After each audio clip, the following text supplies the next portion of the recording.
Yo, what's up guys, welcome back to the channel. As most of you have probably seen on my community tab that I have on YouTube, and that will probably show up on your homepage as well, I've posted a poll where I have asked you guys on what kind of deck profiles you would like to see, and I made a couple of suggestions there, and you guys made a couple of suggestions too, and I will be working on all of those. And for some reason there were 100 plus votes for pure Armed Dragon Thunder.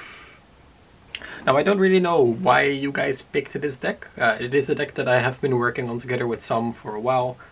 Let's be straight up with the facts. This isn't the best deck. It's not a competitive deck at all. It's a lot of fun though. You can definitely steal some games, but mostly it's a little bit more casual and a little bit more fun. And it has some cute things that it can do. And overall the deck is, again, it's a lot of fun. I really love this deck, and it has been a lot of fun to play. But it's not good at all. You can just play Dragon Link better, because there comes a lot of challenge with these cards, but I'll talk about it in a bit.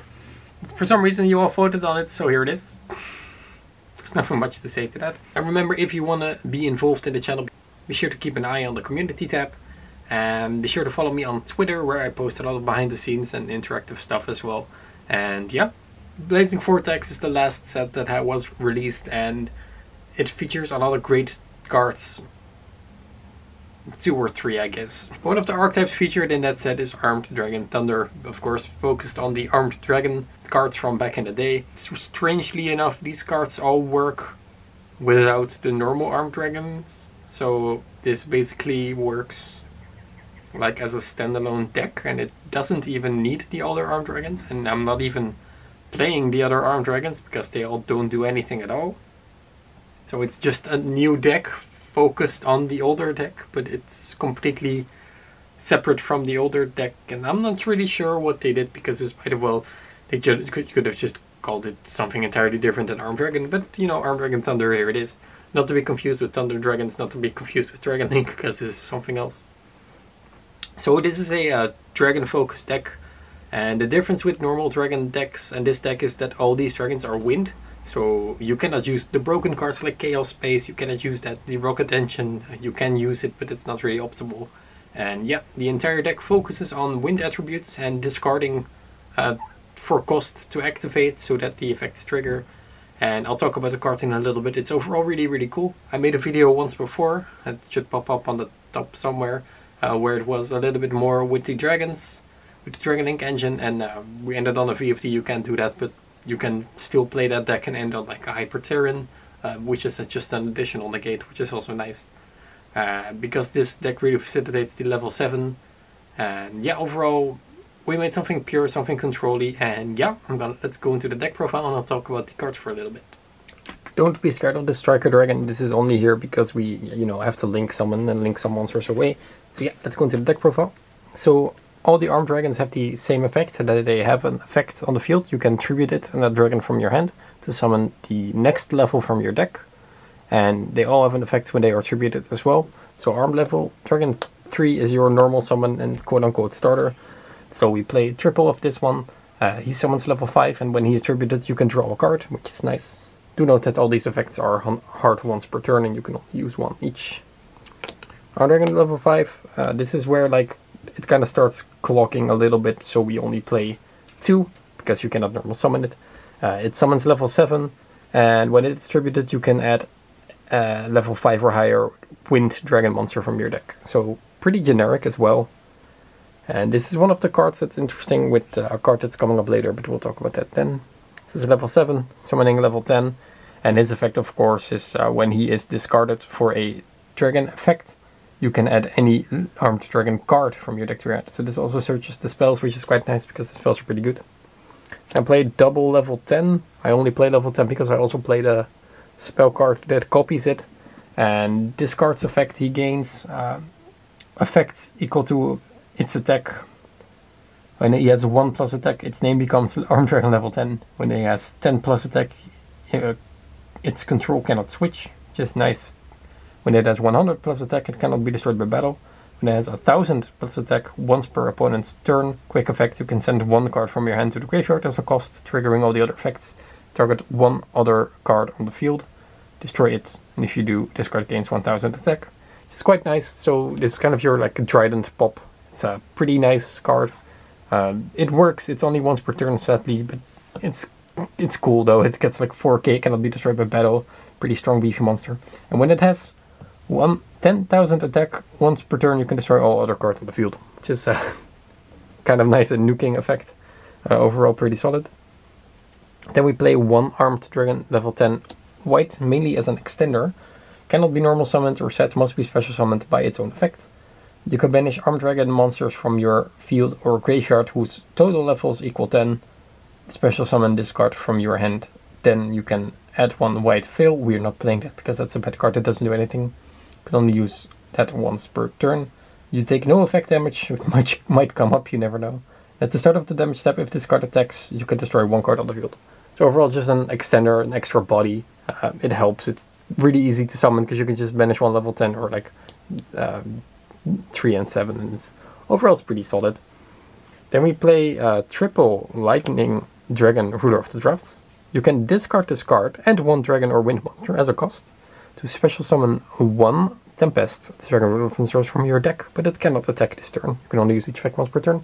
It's really nice to discard that card and any armed dragon to summon a tempest, which is right here.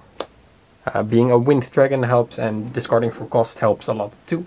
So they all trigger when you use them with lightning, so this was an obvious pick for the deck. And Tempest, of course, being summoned once per turn from the graveyard is quite nice. He also has an effect when he is banished to add any wind monster from your deck to your hand, so we also play one Gold Sark. And yeah, this card searches either any card from your deck, or you can just use them as an extender, because you can banish any of these cards. Play one Quakimeru Drago, because one of the cards that we do end on is Hieratic Seal of Spheres, because that card is just broken. And you can actually play, because this card locks you into summoning light and dark. But these are all, except this one, these are all wind, so that's quite nice. Then you play triple Black Metal Dragon as another normal summon for the deck. This card is just broke and helps you extend. This is why we play Striker Dragon as well. And yeah, the Red Eyes, of course. So that is it for all the monster cards. No Tracer, no nothing. No Chaos Dragons, really different. Triple Guard Dragon, just using it as an extender. Triple Arm Dragon Flash, which is a quick launch, but then slightly worse because it's once per turn. Summons a level 3 Arm Dragon from your deck, just extend. You play Triple Extravagance, because this deck cannot really combo and you want to end on your level 10, so you can just use this card as draw power. So the extra deck is kind of interesting, but I'll show that in a bit, of course. And yeah, overall, just a very solid card. Then we'll talk a bit about the Armed Dragon cards. Play triple Armed Dragon Blitz. So target one Armed Dragon you control. Take one monster with the same name from your deck or graveyard. Either add it to your hand or special summon it, ignoring its summoning conditions. But it cannot attack directly. You can only use one Armed Dragon Blitz per turn. You cannot special summon the turn you activate this card, except dragons. Well, we only play dragons. So this is nice. You can double up on your 7s or your 5s or your 3s if needed. And overall pretty nice card. This is the reason why you might just play like one Armed Dragon level 10, because the Armed Dragon level 10's name is Armed Dragon level 10, the Armed Dragon Thunder. Yeah, so you cannot really summon duplicates of that. But yeah, overall just nice doubling your 5s, which is something that you need to do, which we will talk about later, because we have a spicy tech. Then we have Armed Dragon Lightning, which is a continuous card. If an Armed Dragon you control would be destroyed by a card effect, you can send this card to the graveyard instead.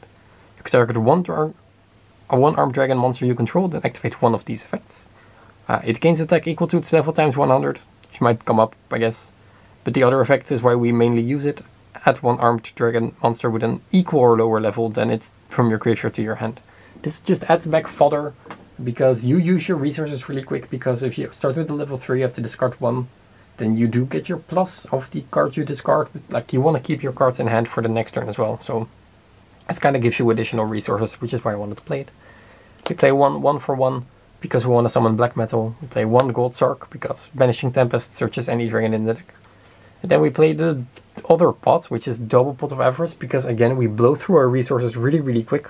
And I just wanted something more to, you know, keep in the grind game for a little bit. And the last card we play is Triple Dragon's Bind. Now this card is really spicy. I cannot, it's in the flare right now, I'll put it over there. Activate this card by targeting one dragon monster you control with 2500 attack with 2500 or less attack and defense. Neither player can special summon monsters with attack less than or equal to the original attack of that monster. When that monster leaves the field, destroy this card. So you use this card to equip it to Armed Dragon level 5, because he has 2400 attack. And when you do that, your opponent cannot summon anything with less attack than 2400, which is quite difficult this meta, because, you know, Dragon Link cannot really play, and a lot of other decks cannot really play too. So, yeah, they can only summon Lord, basically, I guess, and they cannot even summon Conquistador. So this is kind of the spicy deck of the deck. This will give you a lot of wins. It's like Vanity's Emptiness without steroids, I guess. And yeah, it was just a perfect fit for the deck, and with all the the drawing that you do with the deck, overall it works really, really nice. And yeah, overall just a generic blowout, and I really like it in the deck. So that's it for the main deck. As you see, just normal control. For the extra deck, I play triple Striker Dragon, I play triple Pisty, I play triple LP, I play triple Heretic Seals, and I play triple Saryuja. I actually only have one copy of each. This deck I've been mainly testing online, so I ordered the other copies, but they wouldn't arrive in time for the video. So just imagine triple of all these, because of course we play Extravagance. There's really nothing else you can make with this deck that you would like here. You can like try out the Gustav Maxis or the Juggernaut Libes, I guess, but overall, yeah, I just think that this is just the best. You just want to end on spheres, you can, which is nice. Saryuja is able to like cheat out all the other armed dragons from your hand, because they are not restricted to be summoned with their effects, which is nice. So you can just use like Saryuja, or you can use Red Eyes to summon any of the armed dragons, which is nice, so you don't have to discard for the lower level effects. Yeah, that is basically the deck. Overall, it is a lot of fun. It's a little bit more slow and control, and yeah, I'm not sure if this can compete. Of course, if you open Dragon's Bite every game, then you can steal a lot of games. But overall, this is just a little bit more fun, laid-back deck, and yeah, deck is really solid, deck is really fun. If you haven't tried out something like this, then please give it a shot, because the Armed Dragons are just such a cool archetype, and they are getting more support in the future, which is interesting. The new level 7 is definitely something broken, because he Foolish Burials for cost. And yeah, that is the deck list. So yeah, to everyone that voted for this deck, I hope you are satisfied with this, because it is a lot of fun, and overall, I just love this deck. This deck is just so cool. There's so much applications. I can see this work in like a Dragon Link engine as well, just because you can discard for Bro Tower, or you can just extend a little bit with the quick play. And yeah, deck's really fun. Try it out, and I will see you guys in the next video. Bye guys!